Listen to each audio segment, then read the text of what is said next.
St. Petersburg, 1912. Tsar Nicholas Romanov, his wife Alexandra, and their son and heir Alexei in all their glory. Their 4 daughters, the Grand Duchesses Olga, Tatiana, Maria, and Anastasia.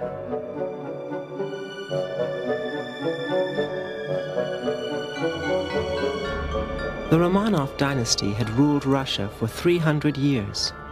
In another 6, it would all be over. Nicholas was the wrong man in the wrong place, a mild, awkward man whose country would be ravaged by war and revolution.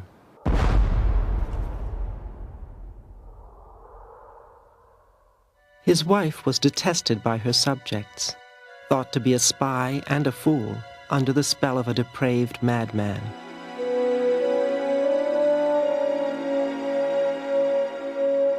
The Romanovs seemed oblivious to it all.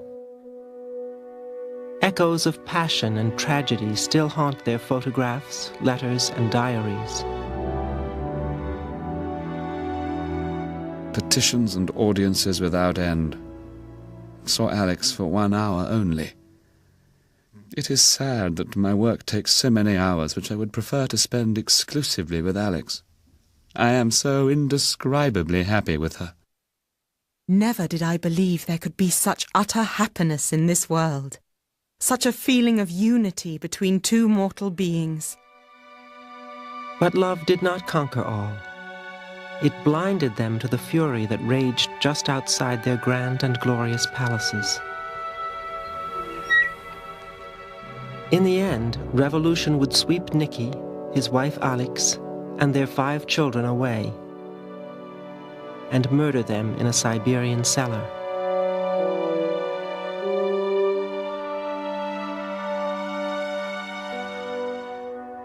Nicholas's first encounter with assassination came when he was only 12.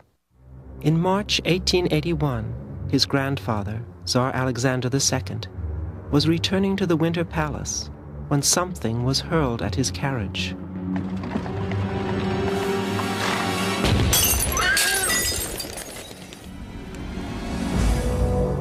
A bomb shaped like an Easter cake left him disemboweled and dismembered, but alive. He was rushed home, where the imperial family gathered in haste.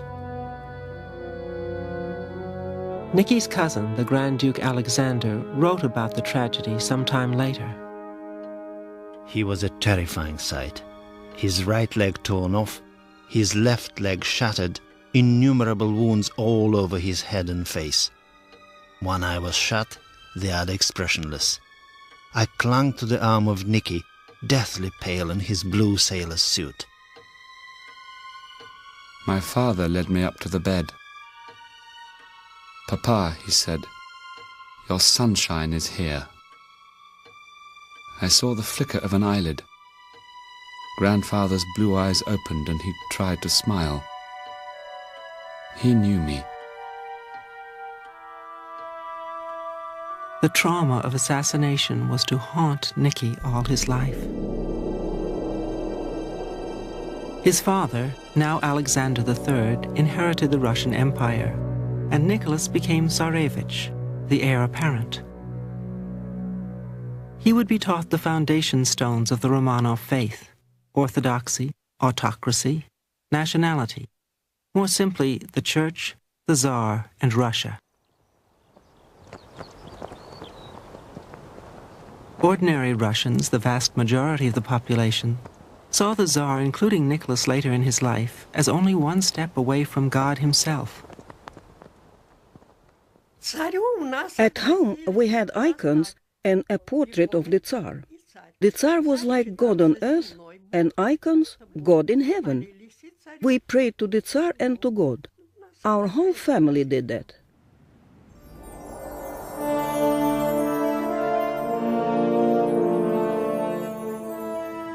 Nicholas believed so firmly in the Romanov edifice of autocracy that he would fail to see that its foundation stones were crumbling.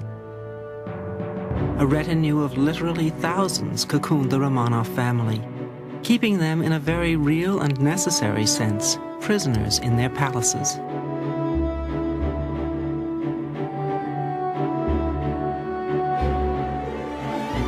The Romanovs were an illustrious line which had ruled Russia since 1613. Peter the Great had founded the magnificent city of St. Petersburg in 1703 to be a window on the West. Another Romanov, Catherine the Great, had taken the dynasty to new heights of glory which rivaled those of any European clan.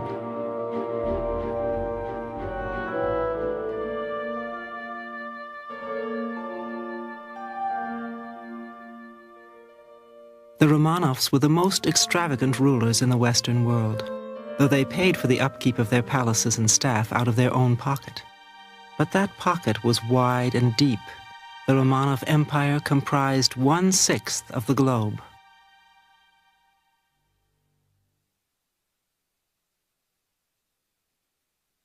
The Russia over which the Romanovs ruled seemed to have changed little over the centuries. But the old world and the new were beginning to pull apart. Russia was a nation of extremes, vastly diverse in race, religion, and wealth. From the bottom of the social pyramid, the poor looked up at the rich, who made no excuses for their privileges. As a child, Margot Tracy was one who lived this life of opulence and ease. When there were big dinner parties, we could have 600 people to dinner because the winter garden was enormous and it gave onto the dining room. And of course there were palm trees there and all kinds. It was only here that somebody said to me, well, what happened when those palm trees grew to the ceilings? And my sister said, well, didn't you know they used to lift the roof up? They never cut the palm trees, just let them grow on.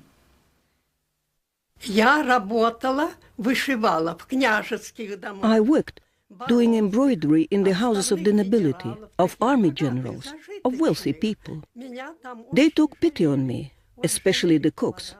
I was so little, I was only 7. I went there to embroider monograms on their fine linens. I sewed for 14 hours a day, and that's why I'm so hard-working even now. I can sew for 14 hours at a stretch. Such unquestioning industry, even from children, underpinned the aristocrats' certainty that their world would never change. At the apex of it all, Nicholas Romanov grew up in luxury and unlimited privilege. His life was almost that of a playboy.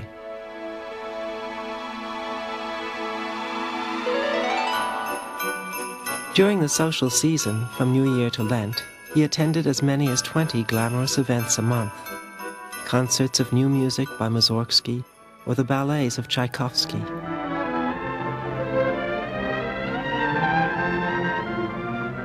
After the show, he and his young officer retinue might invite some of the actresses or ballerinas to supper. In this way he met in the spring of 1890 Matilda Kaczynskaya. She was 17 and Nicholas 21. An affair blossomed, but was interrupted that fall when Nicholas's father sent him off on a 9-month world tour. The future Tsar visited Europe, Africa, and Asia, ending his trip in Japan. His close friend, the Prince of Greece, went with him, and was called on to defend the unlucky Tsar.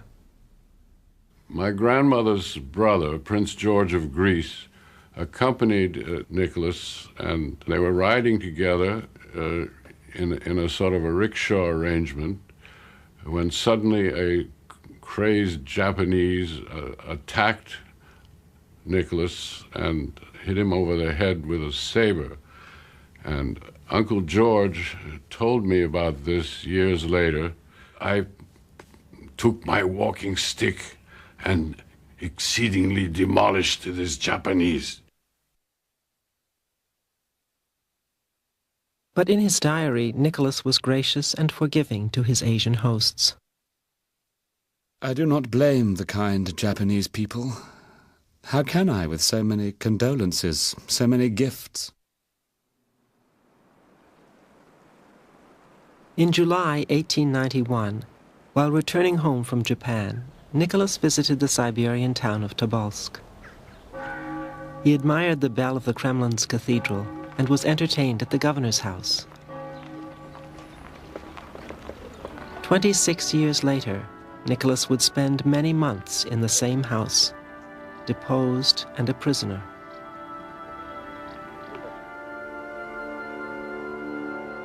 For generations, men like the governor of Tobolsk had oiled the wheels of the Tsarist system. In turn, the Tsars had always supported Russia's elite.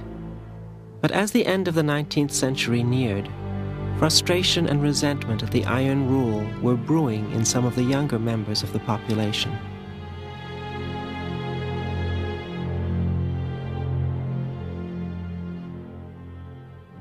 One of these disaffected young men was named Alexander Ulyanov. He was condemned to Schlüsselburg prison outside St. Petersburg for his attempted assassination of Tsar Alexander, Nicholas's father. In 1887, Ulyanov was hanged. He had grown up 2,000 miles away from the capital, in the town of Simbirsk. The high school he attended was fertile ground for budding young revolutionaries. The headmaster's son was Alexander Kerensky, who would play a key role in the still distant revolution. Ultimately, neither Alexander Kerensky nor Alexander Ulyanov were the most famous of Simbirsk High School's revolutionaries. Ulyanov had a younger brother who had impressed the headmaster. Very gifted, always neat and assiduous, Ulyanov received the gold medal as the most deserving pupil. Religion and discipline were the basis of his upbringing. He was taking his final exams just as his big brother was being hanged from the gallows. This young man would become known to Russia and the world as Vladimir Ilyich Lenin.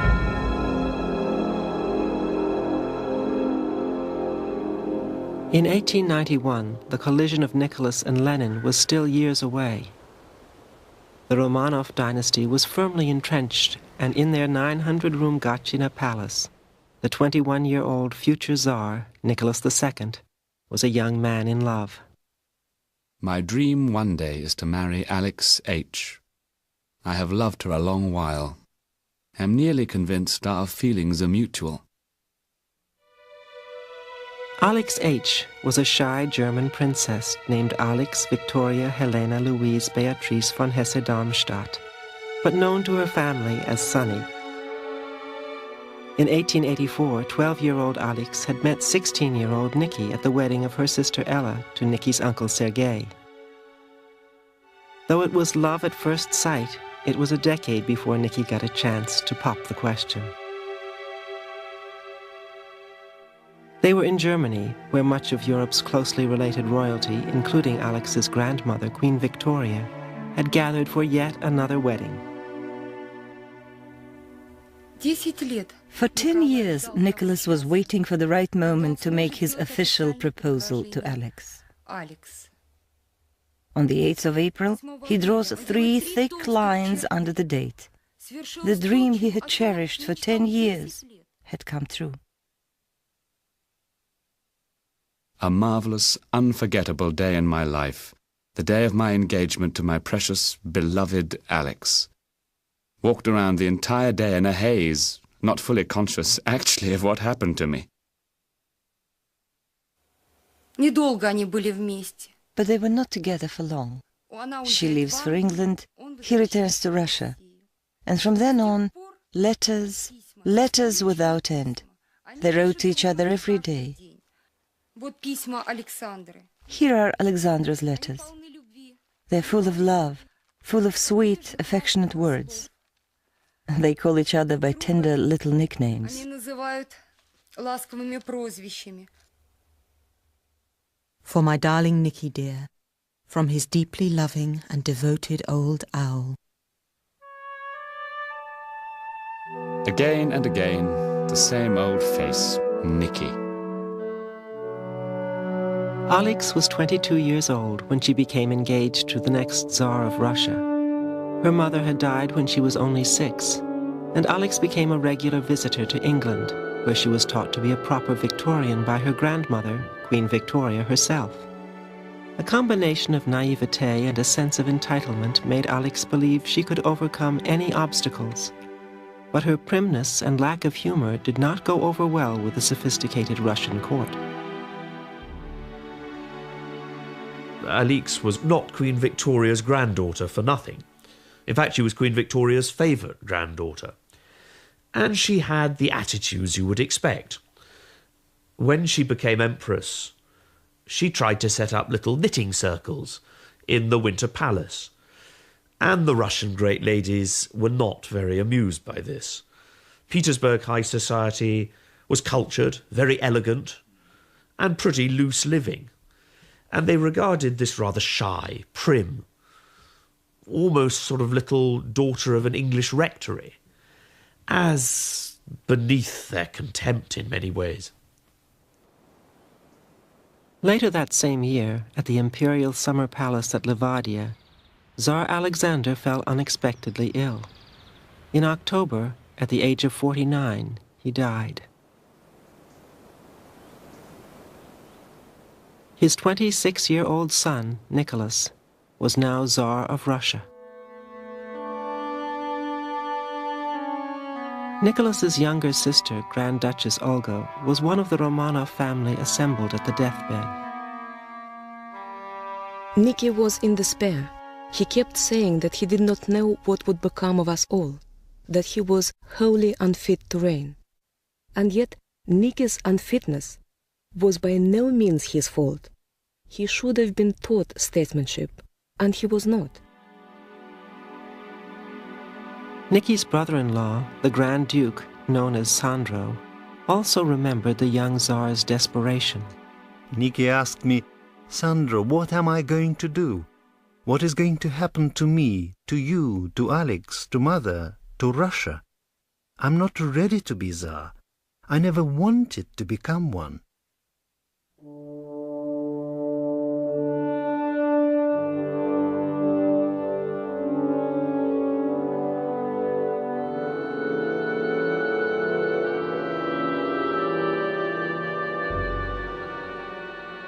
The day after Alexander died, the family gathered to mourn in a small private chapel at Livadia.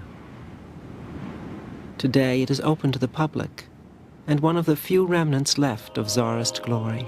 Still, it is a far cry from the day when Alix arrived here from Germany to be with Nicholas. Her reluctant conversion to Russian Orthodoxy, a prerequisite to becoming Tsarina, was finally arranged. During this tumultuous period, it was Nicholas's one consolation. In our deep sadness, the Lord gives us quiet, luminous joy. At 10, my Alix was consecrated. And so, within 24 hours, Nicholas became Tsar Nicholas II, and Alix became, officially, his intended. A few weeks later, with relatively little ceremony, they were married.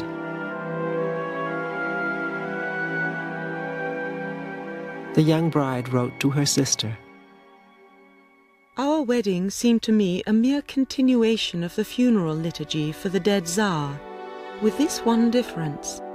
Now I wore a white dress instead of a black one."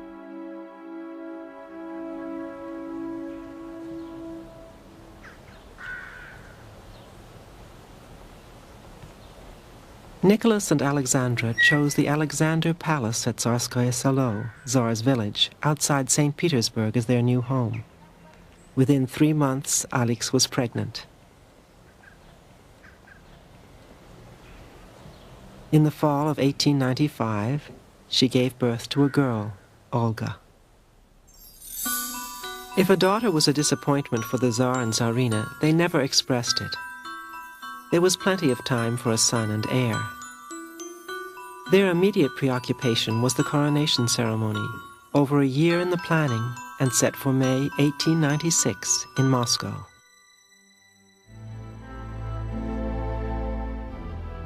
It was recorded in a special album, now a rare collector's item. The procession of the entire Romanov family, all their relatives, the kings and queens of other European nations, wound its way through the great halls of the Kremlin.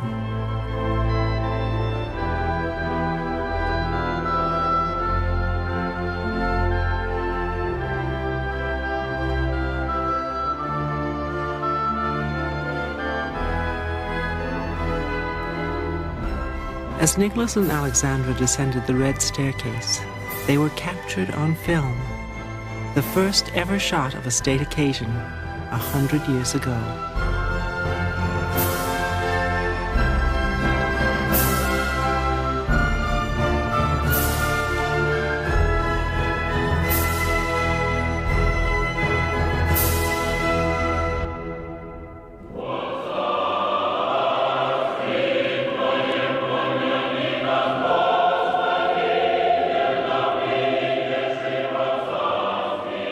The religious ceremony in the 500-year-old cathedral lasted a full 5 hours.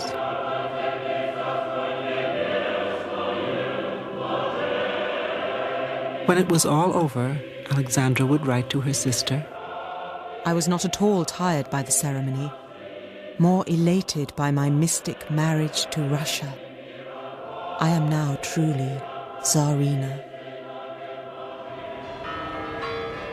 At last, wearing the 9-pound imperial crown made for Catherine the Great, Nicholas emerged into the courtyard. Every bell in Moscow's hundreds of churches rang out for the latest and last of the Romanov Czars.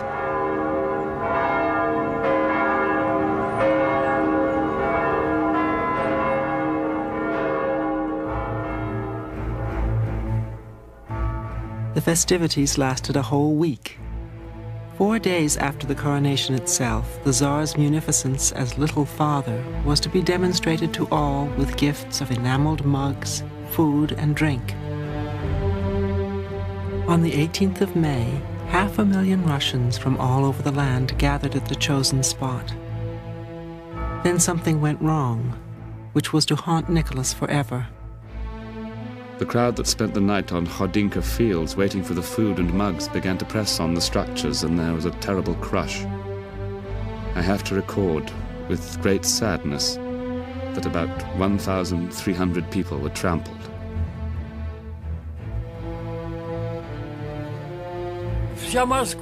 All Moscow was there. Later I spoke to someone who'd been carried out from there. He was a boy of about 10 years old. He was dragged in and had to climb out, stepping on people's heads, and came out alive. But on the whole, many people perished there. My father was there. He was quite young. He was not in his 20s at that time. And he thought that it was so dreadful that he never could have seen something worse. The screaming, the mismanagement. He was terribly upset. In our family, we kept a little mug, and it was crushed. And when I was a child, I didn't understand why we held on to such a piece of useless junk. But later I realized that it was kept as a relic, that this mug had shared the fate of those thousands of people who were crushed to death there, or crippled for a lifetime.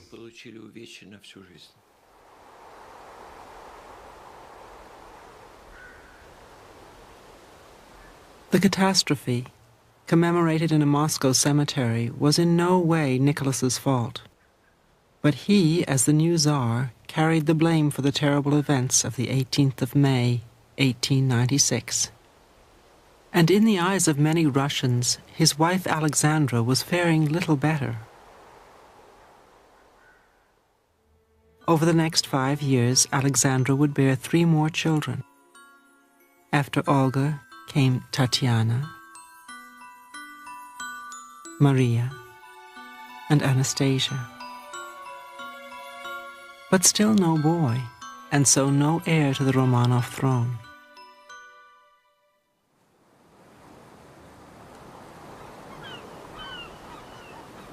As the new century began, St. Petersburg still appeared peaceful. But radicals like Alexander Kerensky, now a student in the capital, were circling ever closer. It was Easter, and I was returning late at night, or rather in the morning, about 4 a.m. from the traditional midnight celebrations. I was walking home past the Winter Palace. Suddenly, I stopped involuntarily. On an overhanging balcony stood the young emperor, quite alone, deep in thought. A keen presentiment struck me. We should meet sometime. Somehow our paths would cross. Years later, it was Kerensky who had the Romanovs arrested and sent the family into exile. But he paled in comparison to that other revolutionary from his hometown.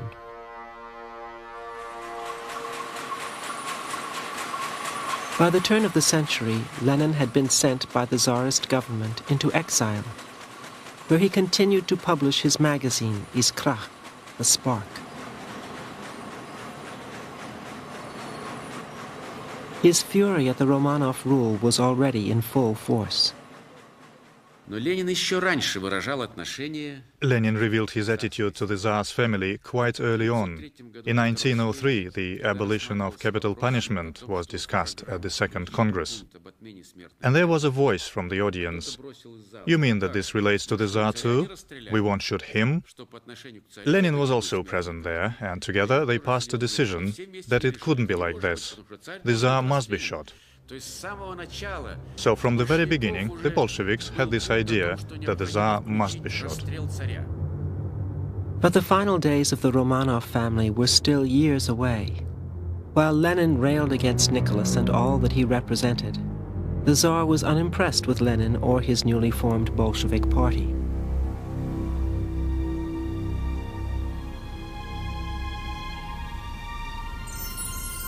In January of 1903, the Russian aristocracy held yet another opulent ball in the Hermitage Theatre of the Winter Palace. It was the kind of excess which infuriated the radicals. But Nikki's sisters, Olga and Xenia, found the occasion unforgettable.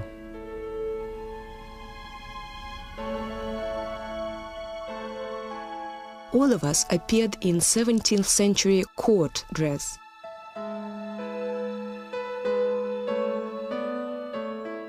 Nikki wore the costume of Alexei, the second Romanov Tsar, all raspberry, gold and silver. Alex was just stunning.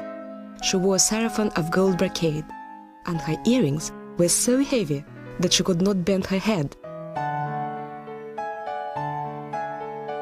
Xenia's husband Sandro, the Grand Duke Alexander, was less gracious. For at least one night, Nikki wanted to be back in the glorious past of our family, but he was obviously not sufficiently tall to do justice to his magnificent garb.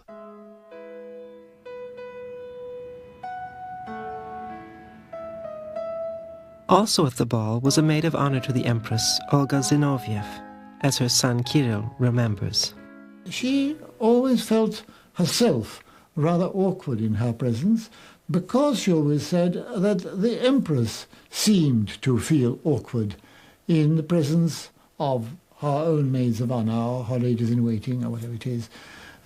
She did not feel quite at home with people, and felt rather shy, and used to be covered with sort of red blushes all the time. A recluse by nature, Alexandra became increasingly alienated from Russian society and obsessed with her family.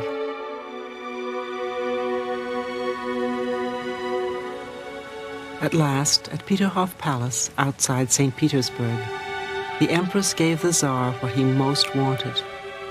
It was 4 years into the new century, and almost 10 since Nicholas and Alexandra were married.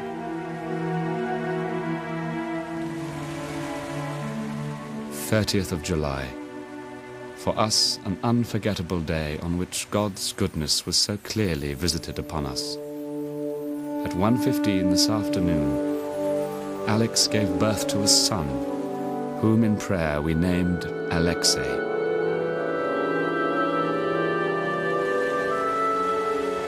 Soon, though, Nicholas's elation turned to ashes. 8th of September. Alex and I have been much worried. A hemorrhage began this morning without the slightest cause from the navel of our small Alexei. It was hemophilia, inherited from the baby's great-grandmother, Queen Victoria, and carried by Alexandra. In those days, sufferers seldom reached adulthood.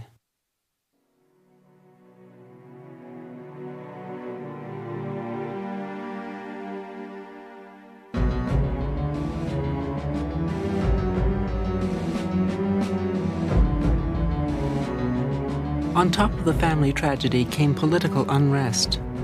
On what became known as Bloody Sunday, the 9th of January 1905, a march of loyal but disgruntled workers set out for the Winter Palace to hand a petition to the Tsar. Such a demonstration was unprecedented in the Russia of the Romanovs. My mother was curious, and she and my father went there, but not with a demonstration. They were in the gardens nearby, and boys there were climbing trees to get a better view, to watch the demonstration.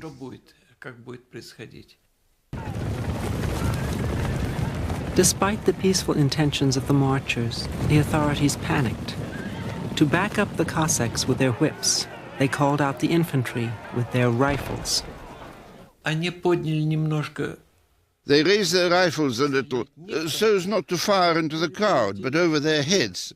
At this point, boys came tumbling out of the trees, and one boy in particular dropped like a bird, as my mother put it, not far from the spot where she was standing, already wounded, as he fell from the tree. Obviously, he died instantly.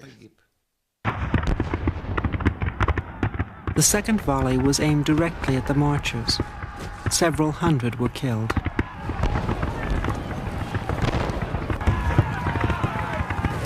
The radical press grabbed the opportunity to blacken the Tsar's name.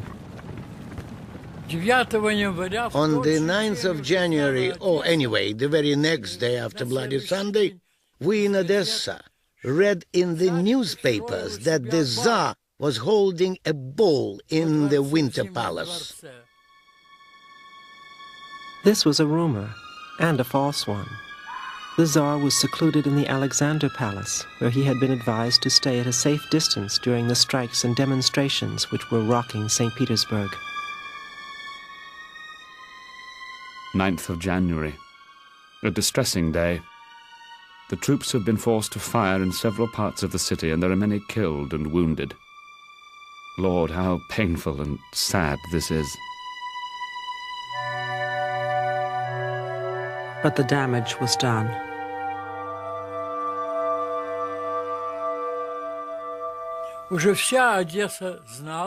The whole of Odessa already knew what had happened on Palace Square and called the Tsar Bloody Nikolashka. And I too began to hate the Tsar. Nicholas was not the only Romanov in the sights of the revolutionaries. 3 weeks after Bloody Sunday, his uncle Sergei, the Governor-General of Moscow, was blown to bits at the gates of the Kremlin.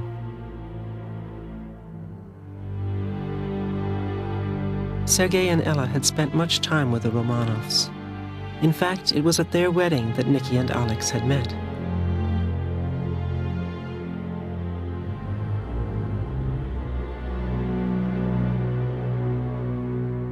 After the explosion, Ella crawled amongst the remains of her husband, muttering, Sergei so disliked the mess. Sergei so disliked the sight of blood.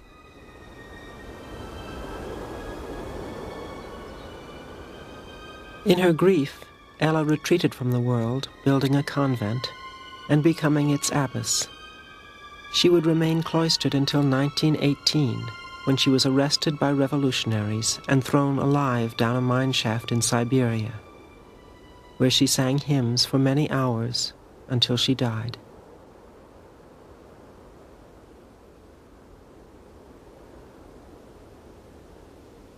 In 1904, Nicholas had been drawn into a disastrous war with Japan. He dispatched his troops with his blessing, not that they knew where they were going or why. Japan, for us, was so far away that we had no notion of the existence of Japan, of such a land, of such an island, of such a nation.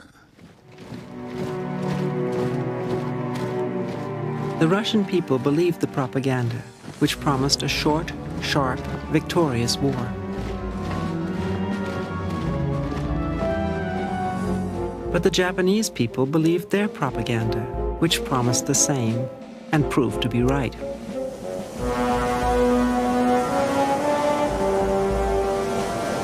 It took the Russian Navy's Baltic Fleet 6 months on the high seas to make the engagement, only to be sunk in a single day at the Battle of Tsushima. The Tsar's reputation, too, was sinking. The Tsar's enemies spread rumors reporting his cool response when told the news of the Tsushima disaster. Anyone for another set? But the family remember it differently, as Nicholas's sister Olga noted. I was at the palace when the telegram arrived. Both Alex and I were with Nicky. He turned ashen pale. Alex broke down and sobbed. The whole palace was plunged into mourning that day.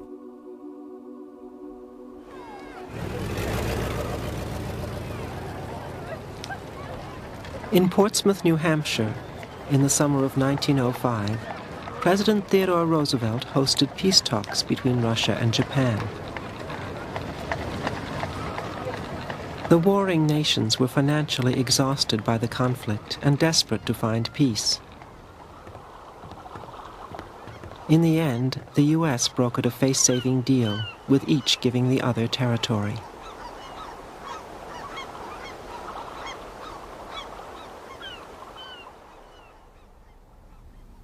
But the little Japanese monkeys, as Nicholas called them in his diary, had shamed the mighty Russian bear. The Tsar's standing was diminished even more. Peace abroad had come, at a price. Peace at home would prove even more costly.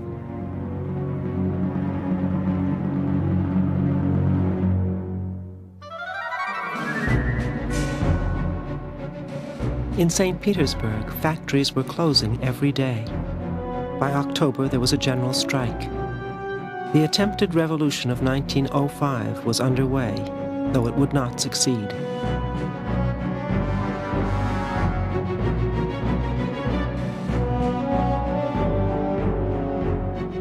The authorities called on the troops, which only strengthened the strikers' determination and the radicals' demands. The Tsar's empire balanced on a knife edge.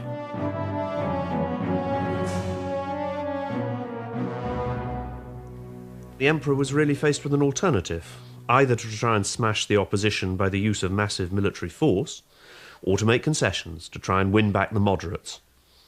He decided to try and win back the moderates because he felt that even if he did smash the opposition now, by using the army, it would be no permanent solution.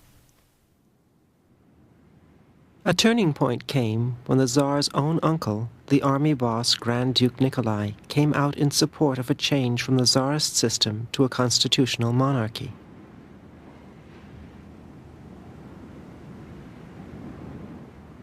The idea of this constitutional manifesto came from the Tsar's chief minister, Sergei Witte, who recalled the Grand Duke's challenge. Grand Duke Nikolai took a revolver from his pocket and said, "You see this revolver? I will now go to the Tsar and entreat him to sign the manifesto and Count Witte's proposal. Either he signs, or in his presence I will blow my head off." Nicholas believed that granting a constitution was an abomination and would destroy the Russian Empire. But he had no alternative. Nicholas bowed to fate. It was here in the grand ballroom at Peterhof Palace that Nicholas signed away his sacred inheritance. He would still be Tsar, but no longer the absolute autocrat. 17th of October. Invoking God's help, I signed.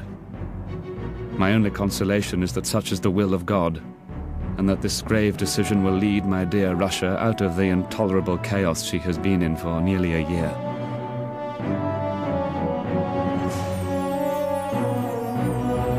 Reluctantly creating the first ever elected Russian parliament, or Duma, Nicholas believed he had bought time.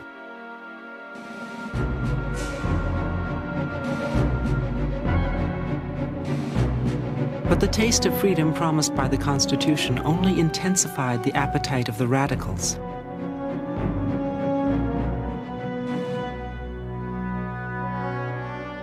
At the beginning of 1906, Nicholas wrote to his mother. My own dear Mamma, how shameful it is to live through such a crisis in the eyes of the whole world. But this is God's will, and I must endure all troubles until the very end. Russia's hopes for stability lay in the constitution which Nicky so detested, and the parliament it created.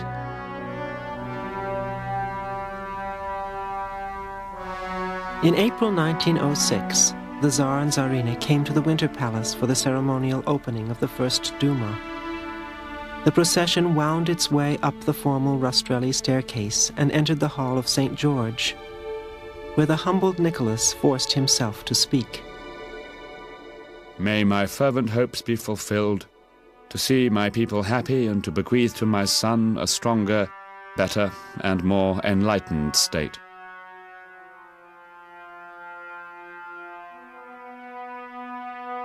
Until now, there had been no legal political parties in Russia. The Duma, with its elected representatives from a spectrum of new parties, marked an irreversible step in Russian political life. Governor of St. Petersburg at the time was Alexander Zinoviev. To my grandfather, of course, it did represent, if not a revolution, but at least a very radical change. The change from an autocracy to a constitutional or more or less constitutional regime. There was no way back into absolute autocracy. It was Russia's tomorrow, in a way. The alliance between Nicholas and the Duma was uneasy at best. Whenever he felt the demands of the deputies went too far, he dissolved the Duma, only to reconvene a new, more obedient one. Hiding behind the smokescreen of the Duma and the Constitution, Nicholas and his ministers now set about stamping out radical political opposition. His new prime minister, Peter Stolypin, hanged hundreds of terrorists within weeks of his appointment. But Stolypin's necktie, as the noose became known, still claimed fewer victims than the revolutionaries' bombs. Stolypin's own house was targeted in 1906, but he escaped serious injury. 5 years later, accompanying Nicholas and his family on an official visit to Kiev, Stolypin was caught on camera on the day of his death. That night at the opera, Stolypin was fatally shot before the eyes of the Tsar and his family. Stolypin slowly turned his face towards me and with his left hand made the sign of the cross in the air. His right hand and uniform were blood-stained. Olga and Tatiana saw what happened. Tatiana was very upset and wept bitterly.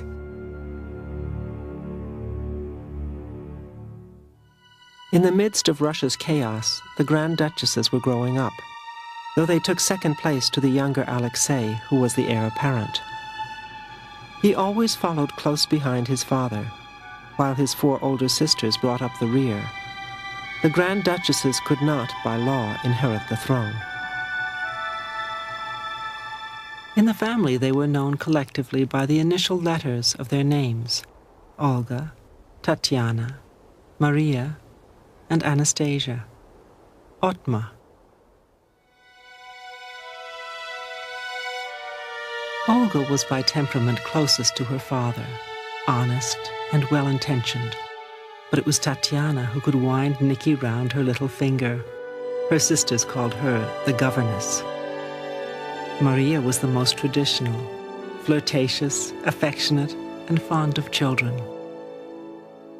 Anastasia was impish and charming, always playing the fool. And young Alexei was the family's darling, and so it had to be admitted, just a little spoiled. Every summer, affairs of state permitting, Nicholas retreated with his beloved family to the Crimea. In the fall of 1911, the newly rebuilt palace at Livadia played host to a special ball in honor of Grand Duchess Olga's 16th birthday. Olga, in her first ball gown, wore her parents' birthday gifts, a necklace of 32 diamonds and pearls, and a matching diamond ring.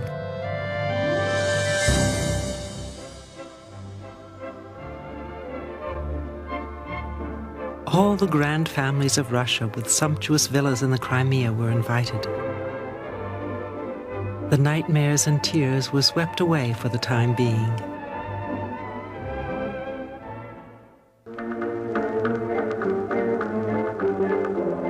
The new miracle of movies caught the Russian popular imagination. The continuation of the Romanov line was there for all its subjects to see. It was a polished piece of publicity.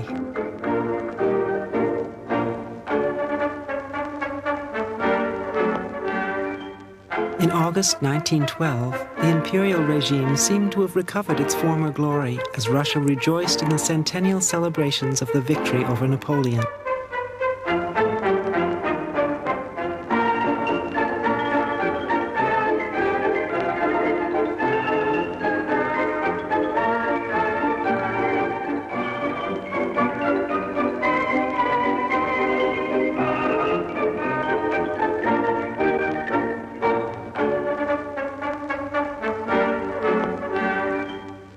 It was a time of peace and prosperity. Industrial production was rising, harvests were bountiful, and modernization and new technology were reaching out to all corners of the empire.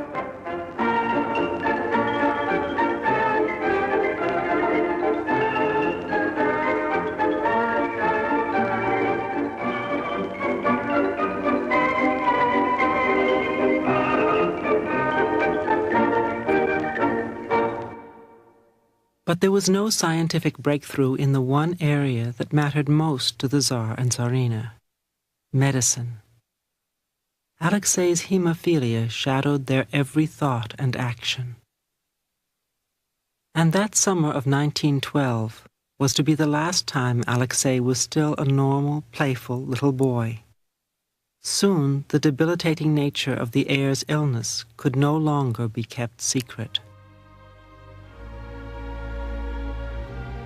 The dynasty had a fatal flaw. For Nicholas and Alexandra, it seemed ever more apparent that Alexei's survival and the very salvation of Romanov rule lay in the hands of one man, Rasputin. The cure was to prove as deadly as the disease.